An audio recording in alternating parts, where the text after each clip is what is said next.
মানে মানবাধিকার commission, police সংস্কার কমিশন, গুম কমিশন, সুপ্রিম কোর্টের সচিবালয় অধ্যাদেশ, স্থানীয় সরকার রিলেটেড যে বিষয়গুলো রয়েছে, এইখানে বিএনপি যে অবস্থানটা নিয়েছে, এই অবস্থানটা জনগণের বিরুদ্ধে একটা অবস্থান, গণতন্ত্রের বিরুদ্ধে একটা অবস্থান, মানুষের জন আকাঙ্ক্ষার বিরুদ্ধে একটা অবস্থান।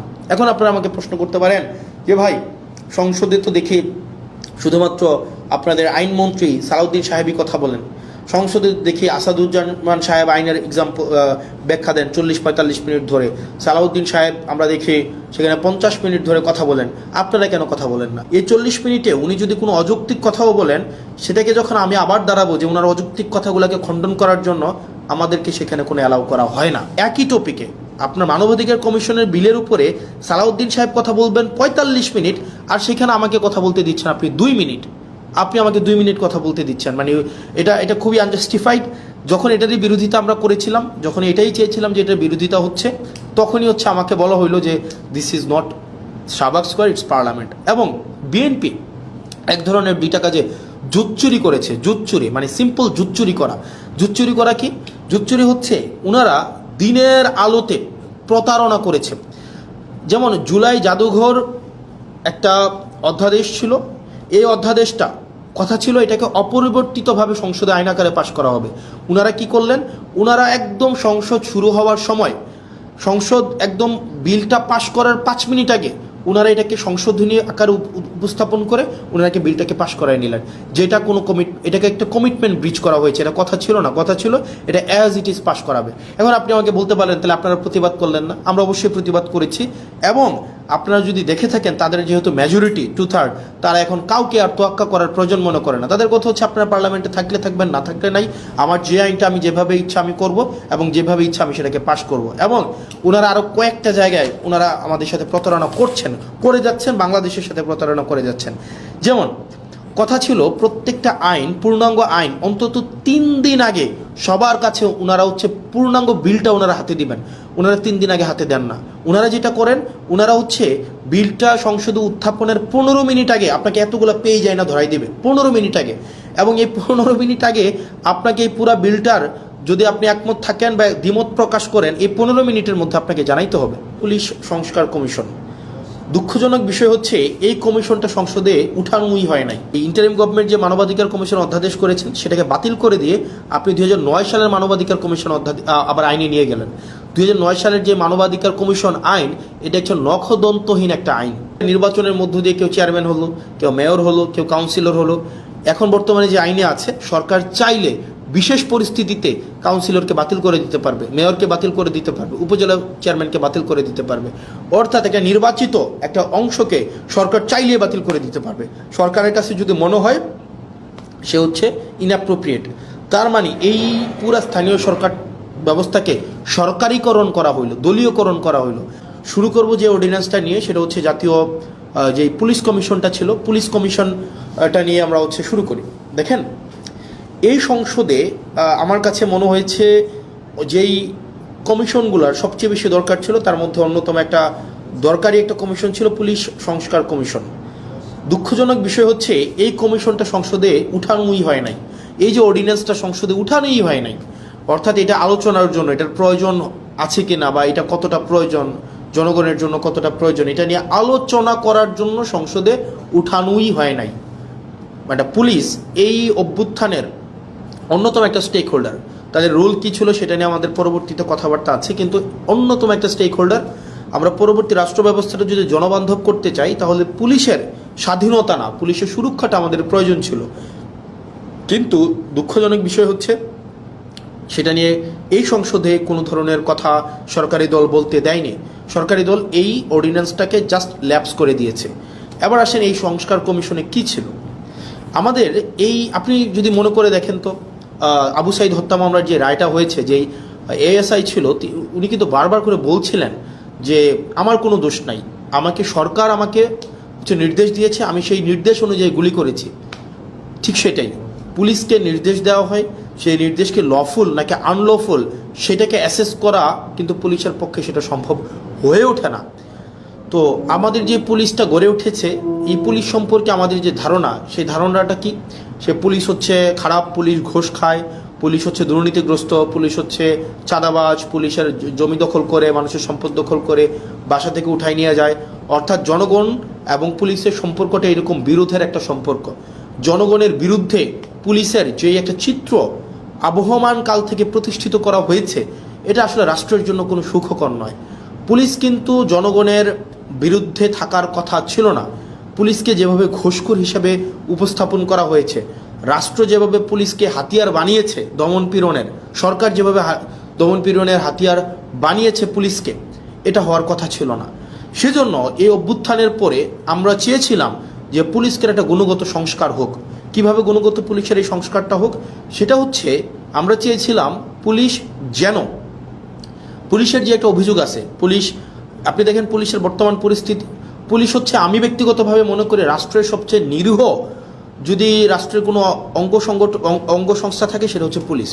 পুলিশকে মারতে বললে মারে, ছাড়তে বললে ছাড়ে, ধরতে বললে ধরে। পুলিশের এর বাইরে কিন্তু কিছু করার নাই। পুলিশকে যেই তার ঊর্ধ্বতন কর্মকর্তা যেই অর্ডার দেয়, সেটা লফুল হোক আর আনলফুল হোক, পুলিশ কিন্তু এটাকে বাস্তবায়ন করতে হয়। সেই জায়গা থেকে আমরা চেয়েছিলাম যে, এবং পুলিশের কিছু সমস্যা আছে। যেমন পুলিশের 1 নম্বর সমস্যা হচ্ছে পুলিশ সারাদিন ডিউটি করতে হয়, মানে অলমোস্ট 24/7 ডিউটি করতে হয়, তাকে ওভারটাইম দেওয়া হয় না। পুলিশ, আপনি যদি রাজারবাগ পুলিশ লাইনগুলোতে যান বা বাংলাদেশের থানাগুলোতে যান, আপনি গিয়ে দেখবেন পুলিশ যে ধরনের হচ্ছে অমানবিক জীবনযাপন করে, মানে পুলিশের যে অমানবিক জীবনযাপন, এটা মানে যেটা আনইমাজিনেবল, এই একটা অমানবিক জীবনের মধ্যে থেকে, এবং তার যে বেতন কাঠামো আছে সেটা নিয়ে কথা নাই বলি, তাকে ওভারটাইম দেওয়া হয় না, তাকে অলওয়েজ সিনিয়রদের যে অর্ডার, এটা আনলফুল হইলেও তাকে এটা বাস্তবায়ন করতে হয়, এবং তাকে এটা বাস্তবায়ন যদি না করে তাহলে তার পদায়ন, তার পদোন্নতি, তার হচ্ছে ট্রান্সফার, এই সবগুলোকে হচ্ছে আটকে দেওয়া হয়। এবং দুঃখজনক বিষয় হচ্ছে, পুলিশ যদি সরকারের কোনো ইচ্ছার বাইরে যায়, অন্যায্যভাবে সরকার একটা অন্যায্য একটা অর্ডার করছে, এটার বাইরে যদি পুলিশ যায়, তার চাকরি অলমোস্ট ইম্পসিবল হয়ে ওঠে। এখন দেখেন পুলিশের এই যে ক্ষোভ, পুলিশের প্রতি যে এইসব অন্যায্য অবিচার করা হচ্ছে, তার পোস্টিং, প্রমোশন, পদোন্নতি সবগুলো রাজনৈতিক ইচ্ছার উপরে নির্ভর করা হচ্ছে। বাংলাদেশে পুলিশ যারা সরকারের যত বেশি পদলেহন করে, যারা সরকারের সবচেয়ে বেশি কাছাকাছি থাকে, যারা সরকারি দলকে সবসময় হচ্ছে পৃষ্ঠপোষকতা করে, তারা ভালো পোস্টিং পায়, তারা ভালো প্রমোশন পায়। সেজন্য সরকারের লিগ্যাল অর্ডার করুক অথবা আনলিগ্যাল অর্ডার করুক, এই কারণে পুলিশরা সবসময় চায় সরকারের মনোরঞ্জনের মধ্য দিয়ে ব্যস্ত থাকতে। এখন এই যে পুলিশের যত অভাব, পুলিশের যত প্রত্যাশা, পুলিশের যত চাওয়া পাওয়া, পুলিশের যত ক্ষোভ, এগুলা নিরসনের জন্য এই গভর্নমেন্ট একটা কাজ করেছিল, মানে ইন্টারিম গভর্নমেন্ট, সেটা ছিল পুলিশ গ্রিভিয়েন্স রিএড্রেস প্রোগ্রাম হাতে নিয়েছিল। অর্থাৎ পুলিশের ক্ষোভ নিরসন করা এবং ন্যায্যতার ভিত্তিতে পুলিশের যে প্রয়োজনগুলো, সেগুলোকে নিশ্চিত করার জন্য পুলিশ গ্রিভিয়েন্স রিএড্রেস প্রোগ্রাম হাতে নিয়েছিল এই সংস্কার কমিশনে। অথচ বিএনপি সরকার সেটাকে বাতিল করে দিয়েছে। ভাই, একটা জিনিস বুঝেন আপনারা, পুলিশ তো একটা ডিসিপ্লিনারি ফোর্স, তার প্রয়োজন, প্রত্যাশা, চাওয়া পাওয়া, সেগুলোর জন্য তো পুলিশ হচ্ছে আন্দোলন করতে পারবে না, কোথাও গিয়ে স্মারকলিপি দিতে পারবে না। তাকে যদি আপনি একটা হিলিং একটা ওয়ে না দেন, একটা উইন্ডো না দেন, তাহলে তার প্রয়োজন, প্রত্যাশা সে কোথায় দিবে, মানে সেগুলো কার কাছে জানাবে? এটা জানানোর জন্য ইন্টারিম গভর্নমেন্ট যে পুলিশ সংস্কার কমিশনটা করেছিল, সেটা হচ্ছে সেখানে পুলিশের ক্ষোভটাও যেন পুলিশ জানাইতে পারে, পুলিশের অভিযোগটা যেন পুলিশ জানাইতে পারে। এবং পুলিশকে যদি কেউ আনলফুল্লি কোনো একটা অর্ডার করা হয়, পুলিশকে যদি কেউ হচ্ছে অন্যায্যভাবে কোনো একটা অর্ডার করা হয় যে তোমাকে গুলি করতে হবে, তোমাকে হচ্ছে কাউকে উঠাই নিয়ে আসতে হবে, তোমাকে হচ্ছে মানে বেআইনি কোনো একটা কাজ করতে হবে, পুলিশ সদস্যরাও যাতে সেটা থেকে নিষ্কৃতি পায়, সেটার জন্য একটা অভিযোগ জানাইতে পারে, সেটার জন্য পুলিশ গ্রিভিয়েন্স রিএড্রেস একটা প্রোগ্রাম হাতে নেওয়া হয়েছিল, সেটাকেও বাতিল করে দেওয়া হয়েছে। 2 নম্বর হচ্ছে, জনগণের কিন্তু পুলিশের বিরুদ্ধে অনেক অভিযোগ আছে। জনগণের যে পুলিশের বিরুদ্ধে অভিযোগ আছে, সেটার জন্য সিটিজেন কমপ্লেইন, এটা হচ্ছে management committee, citizen complain management committee, এটা করা হয়েছিল, এটাকেও বাতিল করে দেওয়া হয়েছে। মানে অভ্যুত্থান পরবর্তীতে পুলিশকে যুগোপযোগী করার জন্য, জনবান্ধব করার জন্য ইন্টারিম গভর্নমেন্ট যেই ধরনের পদক্ষেপগুলো হাতে নিয়েছিল, তার মধ্যে পুলিশ সংস্কার কমিশন অন্যতম। আপনি সেটাকে সংসদে উঠানি নাই, আপনি সংসদে উঠানোর আগে সেটাকে বাতিল করে দিয়েছেন। তো সেই জায়গা থেকে পুলিশের প্রতি, পুলিশকে যে রাজনীতি আবার করবে না, রাজনৈতিক হাতিয়ারে আবার পরিণত করবে না, পুলিশের যে উপরের যে পোস্টিংগুলো আছে, যেখানে প্রমোশনগুলো আছে, সেগুলোকে যে আবার রাজনীতিক করবে না, সেটার নিশ্চয়তা কিন্তু না। এবং সেটা খুবই দুঃখজনক। মানে সেটা খুবই দুঃখজনক। আপনারা আমার সামনে যারা আছেন, আপনারা আমাকে শুনতে পাচ্ছেন কিনা স্পষ্ট, বা দেখতে পাচ্ছেন কিনা আপনারা আমাকে একটু জানাবেন কাইন্ডলি, যে আমাকে স্পষ্ট দেখতে পাচ্ছেন কিনা। আমি নিশ্চিত না, কারণ শুরু থেকে আমি কথা বলছি। তাহলে দেখেন, পুলিশকে আমাকে যুগোপযোগী করতে হবে, পুলিশকে জনবান্ধব করতে হবে, পুলিশকে রাষ্ট্রের লাঠিয়াল বাহিনী হিসেবে, পুলিশকে যদি আমি রাষ্ট্রের লাঠিয়াল বাহিনীতে পরিণত করি, এবং পুলিশকে যদি ছাড়তে বললে, পুলিশ আমাদেরকে মাঝে মাঝে এসে বলে যে ভাই আমাদের পরিণতি হয়েছে এটা, সরকার ছাড়তে বললে ছাড়ি, মারতে বললে মারি, ধরতে বললে ধরি, অর্থাৎ আমাদের এই তথৈবচ অবস্থা। এখন এই তথৈবচ অবস্থা থেকে মুক্তির জন্য পুলিশ শুধুমাত্র লিগ্যাল অর্ডারটা বাস্তবায়ন করবে, এবং পুলিশ সরকারের লাঠিয়াল বাহিনী হইবে না, পুলিশ জনবান্ধব হবে, পুলিশ জনগণের হবে। সেটার জন্যই কিন্তু হচ্ছে সংস্কার কমিশনটা করা হয়েছিল। দুঃখজনক বিষয় হচ্ছে এই সংস্কার কমিশন, এই সরকার এটাকে ল্যাপস করে দিয়েছে, এটাকে উঠাইয়ে নাই। তার মানে এই সরকার যে অ্যাটিটিউড, এই সরকারের যে মনোভাব পুলিশকে নিয়ে, এই সরকারের যে চাওয়া পাওয়া পুলিশকে নিয়ে, সেটা হচ্ছে এই সরকার পুলিশকে আবার একটা লাঠিয়াল বাহিনীতে পরিণত করতে চায়। কারণ সে যতই বলুক আমরা এগুলাকে বিবেচনা করব, আমরা এটাকে আরও বেশি সুন্দর করে, আরও বেশি শক্ত করে নিয়মের মধ্য দিয়ে এটাকে করব, আলটিমেটলি কিন্তু এটা করছে না, বা করবে কিনা সেটা কিন্তু আমরা আস্থা পাচ্ছি না। পরবর্তীতে যদি আরও ভালো সংস্কার কমিশন আপনি করতেন, তাহলে এই কমিশনটাকে আপনি স্বীকৃতি দিয়ে পরবর্তীতে আপনি ভালো সংস্কার কমিশন করতেন, আপনি কিন্তু সেটা করেন নাই। তার মানে পুলিশ সংস্কার কমিশনেরকে বাতিল করার মধ্য দিয়ে এই সরকারের মনোভাব কি বা কোন দিকে যাচ্ছে সেটা কিন্তু আমরা বুঝতে পারি। এরপর আসেন দ্বিতীয়ত মানবাধিকার কমিশন। মানবাধিকার কমিশনের যে বিষয়টা, সেটা হচ্ছে মানবাধিকার কমিশনের সাথে আমি সিম্পল ভাষায় বলছি, মানবাধিকার কমিশনের সাথে আপনার তিনটা বিষয় সম্পৃক্ত। এক, মানবাধিকার কমিশনের সাথে আপনার গুম কমিশন সম্পৃক্ত। তাহলে আমার তিনটা বিষয়, আপনারা দেখেন মানবাধিকার কমিশনের সাথে আপনার তিনটা বিষয় সম্পৃক্ত। একটা হচ্ছে গুম কমিশন, এবং জুলাই যোদ্ধাদের যে ইন্ডিমনিটি দেওয়া হয়েছিল সেই কমিশনটা। আমি সিম্পল ভাষায় বলি মানবাধিকার কমিশনটা কী ছিল। মানবাধিকার কমিশনে এখানে বলা হয়েছিল যে মানবাধিকার কমিশনের যারা সিলেকশন করবেন, এই সিলেকশন কমিটিতে কিছু আপনার মডিফিকেশন করা হয়েছিল, এবং এই মানবাধিকার কমিশন যেটা 2026 মানে জাতীয় মানবাধিকার কমিশন অর্ডিন্যান্স, যেটা 2025-এর যে অর্ডিন্যান্সটা, 26-এর যে অর্ডিন্যান্সটা, এই অর্ডিন্যান্সে ছিল যে রাষ্ট্রের যেই সংস্থাগুলো, আপনি গুমের সাথে কারা জড়িত, গুমের সাথে নর্মালি জড়িত হচ্ছে রাষ্ট্রের যে বাহিনীগুলো, সরকার জড়িত থাকে, সরকারের যে বাহিনীগুলো জড়িত থাকে। মানবাধিকার কমিশন যদি চায় এই বাহিনীগুলোর বিরুদ্ধে, তারা নিজেরাই হচ্ছে ইনভেস্টিগেট করতে পারবে। দুঃখজনকভাবে বিষয় হচ্ছে আপনার 2009 সালের মানবাধিকার কমিশনে যেটা হচ্ছে, সেখানে মানবাধিকার কমিশনের এই এখতিয়ার নাই। আপনি এই ইন্টারিম গভর্নমেন্ট যে মানবাধিকার কমিশন অধ্যাদেশ করেছেন, সেটাকে বাতিল করে দিয়ে আপনি 2009 সালের মানবাধিকার কমিশন আবার আইনে নিয়ে গেলেন। 2009 সালের যে মানবাধিকার কমিশন আইন, এটা একটা নখদন্তহীন একটা আইন।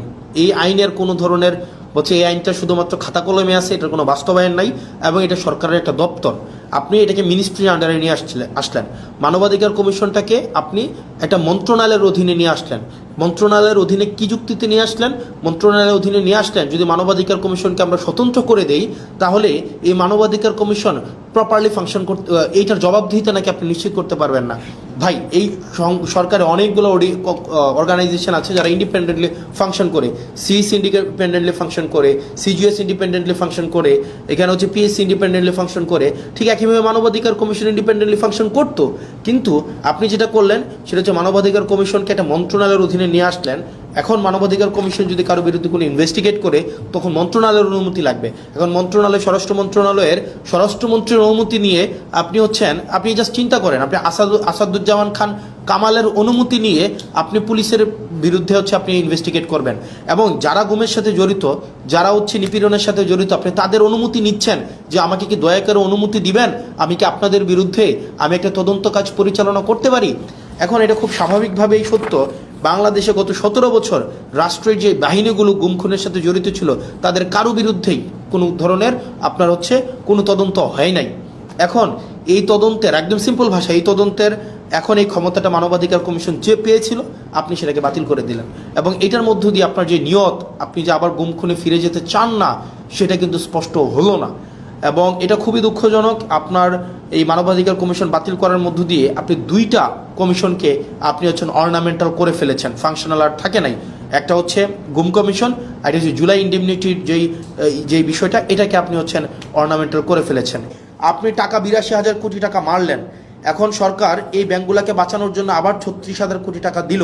এখন আপনি মাত্র 7% টাকা ফেরত দিয়ে, তার মানে হচ্ছে 2,500-3,000 কোটি টাকা ফেরত দিয়ে আপনি আবার মালিকানা পেয়ে যাবেন। তার মানে আপনি চুরির সময় চুরি করলেন, চুরি করার সময়, মানে এটা সিম্পল, এটা বোঝানো হচ্ছে যেমন যদি বলতে যাই, আপনার একটা দোকান আছে, এই দোকানে 1 লক্ষ টাকা ছিল, আপনার এই 1 লক্ষ টাকার পুঁজিটাকে পুঁজিটাকে বিক্রি করে দিলেন, একদম আপনার লাভ তো করলেন না, পুঁজিটাকে বিক্রি করে দিলেন, 1 লক্ষ টাকাই আপনি বিক্রি করে দিলেন, নিজের মতো করে খরচ করে ফেললেন, এই 1 লক্ষ টাকা সরাই নিলেন। তখন কি করলো সরকার, আপনার দোকানটা যেন টিকে থাকে, কাস্টমার যেন অ্যাটলিস্ট দোকানে আসতে পারে, দোকানটা যেন টিকে থাকে, সরকার আবার 50,000 টাকা ফেরত দিল, যে তোমাকে দিল যে ভাই তুমি দোকানটাকে কোনো রকমে টিকাই রাখো। সরকার আপনাকে ফেরত দিল এবং বলল কি, আগের যে মালিক যে 1 লক্ষ টাকা নিয়ে পালাই গেছে তাকে কোনোভাবেই আর এই দোকানের মালিকানা বুঝাই দেওয়া হবে না।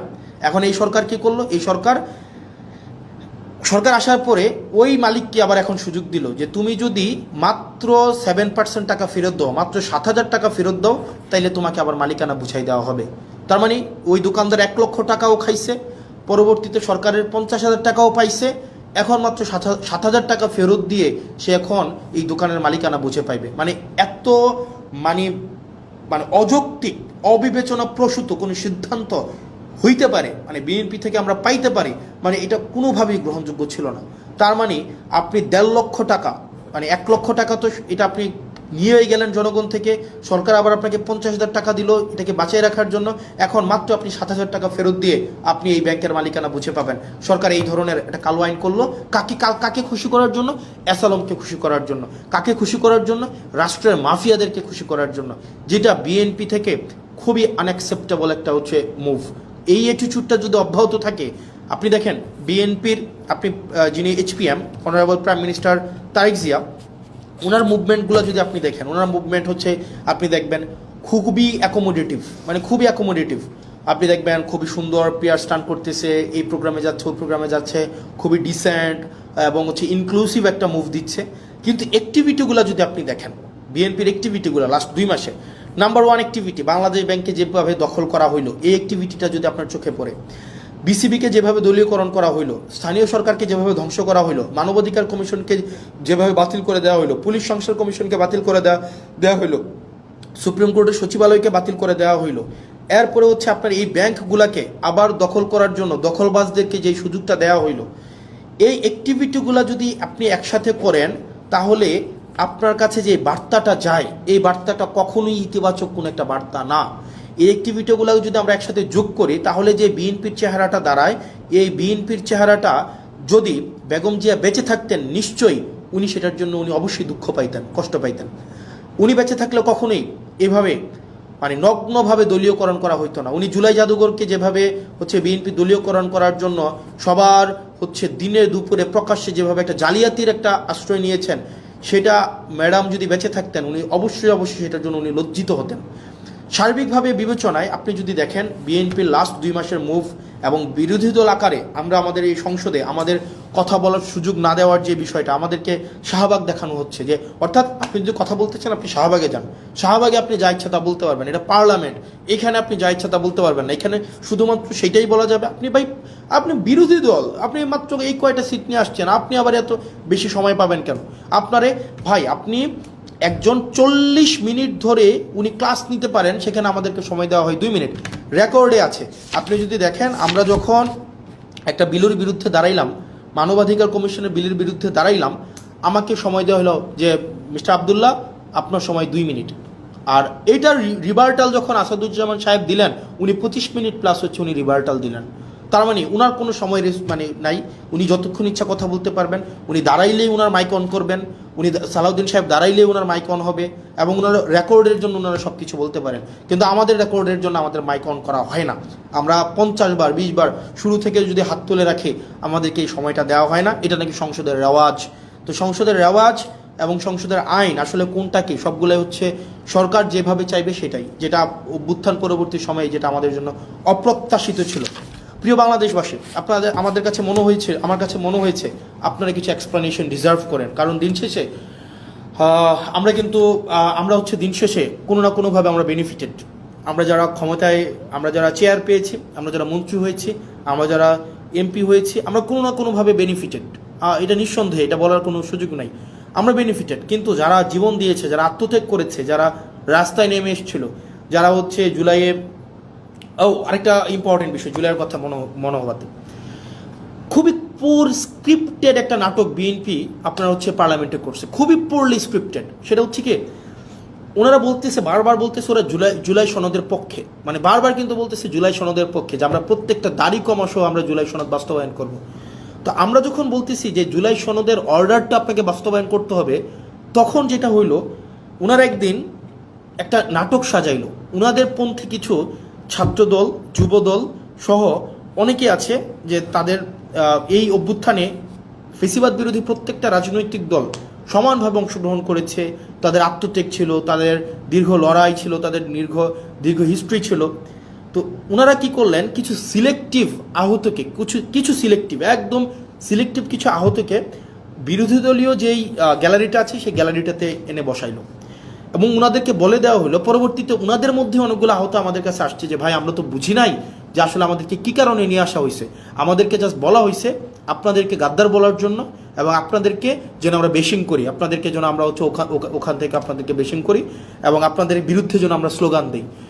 এই স্ক্রিপ্টটা বিএনপির জন্য, মানে শোনেন, আপনারা বিএনপির যারা আছেন 217 জন এমপি আছেন, ইট ডাজন্ট ম্যাটার, আপনারা হচ্ছেন সরকারে আছেন, ইট ডাজন্ট ম্যাটার, মানে ধরেন কি করতে পারবেন, ম্যাক্সিমাম গুম করে ফেলতে পারবেন, উঠাই নিয়ে যেতে পারবেন বাসা থেকে, এই জার্নিটা এখানে থামাই দিতে পারবেন, সো হোয়াট ভাই, মানে জীবনে তো ধরেন আপনার মানুষ যদি, মানুষের সাথে যদি কানেক্টেড থাকি, মানুষ যদি আস্থা রাখে, বিশ্বাস রাখে, এর থেকে বড় প্রাপ্তির আর কিছুই নাই। আপনারা ওই দিন যে স্ক্রিপ্টটা সাজাইলেন, আপনারা যে নাটক